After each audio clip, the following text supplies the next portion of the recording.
శ్రీ గురుభ్యో నమః. శ్రీ మహాగణాధిపతయే నమః. శ్రీ గురు చరిత్ర 7వ అధ్యాయము. పూర్వము ఇక్ష్వాక వంశమునందు సుధర్మరుతుడైన మిత్రసుహుడను రాజు ఉండేవాడు. ఒకసారి వేటయందు భీకర రాక్షసుడు కానరాగా రాజు వారిని వధించెను. ఆ రాక్షసుని సోదరుడు రాజును ఏ విధముగానైనను హింసించక తలచి కపట వేషధారి అయి రాజు వద్ద సేవకునిగా చేరెను. ఒక శ్రాద్ధదినమున రాజు కడుకు వశిష్ఠ మహర్షి అతిథిగా వచ్చెను. అది అదునుగా భావించిన కపట సేవకుడైన రాక్షసుడు వంటవానానికి భోజన పదార్థములతో పాటు నరమాంసమును కలిపి ఇచ్చి వంట వండించను. ఆ నరమాంసముతో కూడిన భోజనమును వడ్డించగా దివ్య దృష్టిగల వశిష్ఠుడు నరమాంసమును గమనించి క్రుద్ధుడై రాజును 12 సంవత్సరములు రాక్షసుడై అరణ్యములందు సంచరించవలసిన శపించెను.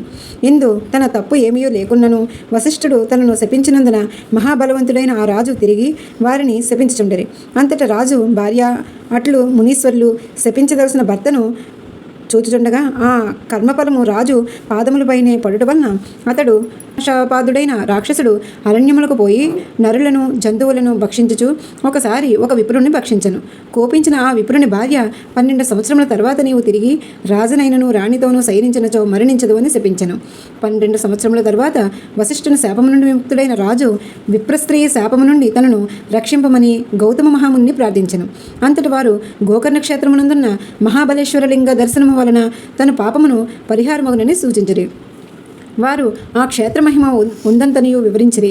పూర్వము సౌముని అనే బ్రాహ్మణుడు సుందరి బాల్యమునందే భర్తను కోల్పోయి విరహమును నిగ్రహించుకొనలేక వ్యభిచారిణి అయి దుష్టచారి అయి మాంసమును భక్షించుచు మద్యపానము చేయుచు కాలము గడుపుచుండెను.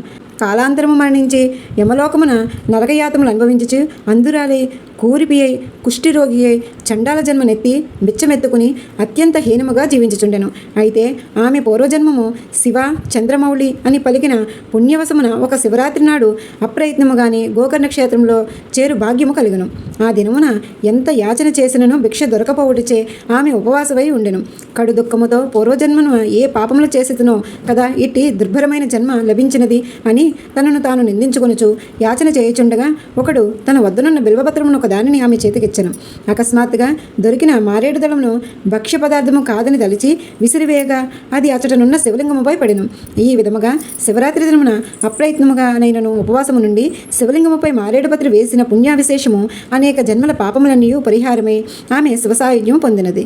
ఈ ఉదనాంతము విన్న రాజు సత్వరమే గోకర్ణ క్షేత్రము దర్శించి తాను కూడా శాపం నుండి విముక్తి అవ్వాలని కోరుకున్నాడు. జై శ్రీరామ్. 7వ అధ్యాయము సంపూర్ణ.